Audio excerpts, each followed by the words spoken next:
है? मैंने समझा आप क्या कह रहे हैं।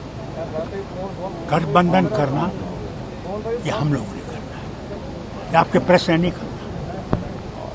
नेशनल कॉन्फ्रेंस गठबंधन के साथ 90 की 90 नेशनल कॉन्फ्रेंस अपने पैरों पे खड़ी रही, हमें किसी की जरूरत नहीं अल्लाह के सिवा। मतलब इंडियन अलायंस से नेशनल कॉन्फ्रेंस जो है बाहर आ चुकी है, वो पार्लियामेंट के लिए, आपकी असेंबली इलेक्शन के लिए, असेंबली इलेक्शन के लिए। आपकी अक्ल जरा कुछ मोटी है, मैंने जो कहा उसको आप समझ नहीं सकते। सर ये चिनाब खिता के दौरे को आप कैसे देखते हैं? काफी अरसे के बाद आपका दौरा सर आज यहाँ हो रहा है, इसको कैसे आप देख रहे हैं और आपका क्या मैसेज मैं है? अल्लाह का शुक्र करता हूँ कि मैं यहाँ आ सका, इन लोगों को देख सका, इनसे मिल सका, इनकी सब बात सुन सका। कि अल्लाह ताला अगर कल हमें वो हुकूमत बख्शता है तो हमें इसकी तरफ तवज्जो देनी पड़ेगी, इन लोगों की मुश्किलात को कम करना पड़ेगा। खासकर हम ज़रूर इसकी तरफ करेंगे कि पार्लियामेंट्री हल्का चुनाव का होना चाहिए और पार्लियामेंट्री का हल्का अलग होना चाहिए पुंछ और रजौरी। डॉक्टर साहब, leader of opposition Rahul Gandhi ने एक बहुत बड़ा खुलासा करते हुए कहा है कि जो इंडियन मार्केट है, इंडियन स्टॉक मार्केट है, उसको वो सिग्निफिकेंट रिस्क पे है, तो उसमें उन्होंने कहा है कि इसमें सुप्रीम कोर्ट को भी इंटरवीन करना चाहिए और ये भी कहा है कि जो चीफ को जो है वो रिजाइन करना चाहिए। इस पे आप क्या कहना चाहोगे? ये कल खबर आई है अमेरिका का, जिसने पहले भी ऐसी खबर दी थी, हिंडनबर्ग रिपोर्ट है, उसमें इसने साफ कर दिया है कि जो इसकी चेयरमैन है और उसके खावंद है वो इसमें इन्वॉल्व हैं और करीबन लाखों करोड़ों का मामला जो है अंबानी के साथ इसमें जुड़ा हुआ है। सर लोगों ने अडानी ग्रुप डॉक्टर साहब इलेक्शन कमीशन जो है वो 2 दिन विजिट करने के बाद वापस आ चुका है। राहुल गांधी ने ये भी कहा है जिस तरह पहले सुप्रीम कोर्ट ने सुओ मोटो मामले को उठाया था, आज भी हम गुजारिश करते हैं वो इस मामले को उठाए।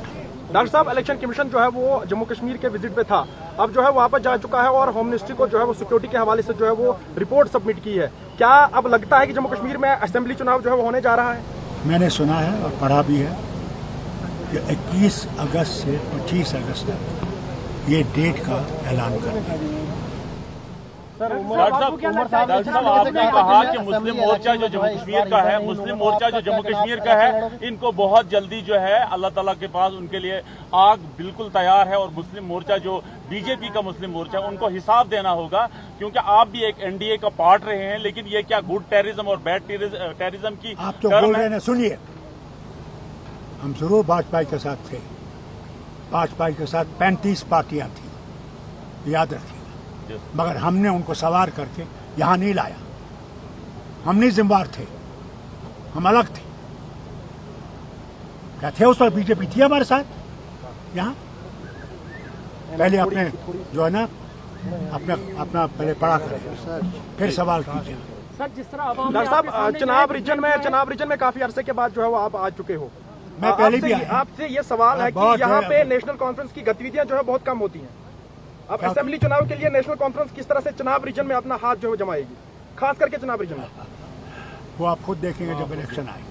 डॉक्टर साहब असेंबली इलेक्शन की अगर हम बात करें, जिस तरीके से फारूक उमर साहब ने कहा था कि असेंबली इलेक्शन में जो है मैं हिस्सा नहीं लूंगा अगर स्टेटहुड भाई वो नहीं लेना चाहते जब तक स्टेट नहीं बनेगी, जब तक वो स्टेट नहीं बनेगी। उनका ये है कि जब स्टेट बनेगी तब वो इलेक्शन लड़ेगी। तो क्या सर आप? मैं लड़ूंगा, आप इलेक्शन मैं लड़ने वाला हूँ, मैं मरा नहीं हूँ। आप कहाँ से इलेक्शन लड़ेंगे? मैं आपको क्यों बताऊँ? क्या जनरल ये बताएगा कि मैंने किस महाज से लड़ना है? मैं जनरल हूँ सर। जिस तरह से लोगों ने मेरे महाज के लिए तैयारी कर, सर जिस तरह से आवाम ने जो है आपके सामने जो है डिफरेंट इशू जो है आपके सामने रखे, वीडीसी का इशू था, यहाँ पे बेरोजगारी का इशू है, इसमें जो है अगर आपकी हुकूमत आती है तो आप मैं कहता हूँ सबसे बड़ा हिंदुस्तान के लिए जम्मू कश्मीर ही नहीं, सबसे बड़ा जो है वो बेकारी है। दूसरा मसला है महंगाई, सबसे जो इंसान को खा रहा है। देखिए बजट आया, जो पेंशनर है आज आप देख रहे हैं कि पेंशनर के पेंशन के ऊपर भी जीएसटी लगेगी। हैं? आप देखते हैं ये कि अगर इंश्योरेंस इसकी है तो इसके इंश्योरेंस में भी जीएसटी लगेगी। क्या है ये? कहाँ जाएगा बूढ़ी उम्र में? क्या करेगा? थैंक यू अभी बच्चे शादी नहीं हुई, बेटी की शादी नहीं हुई। डॉक्टर साहब थैंक यू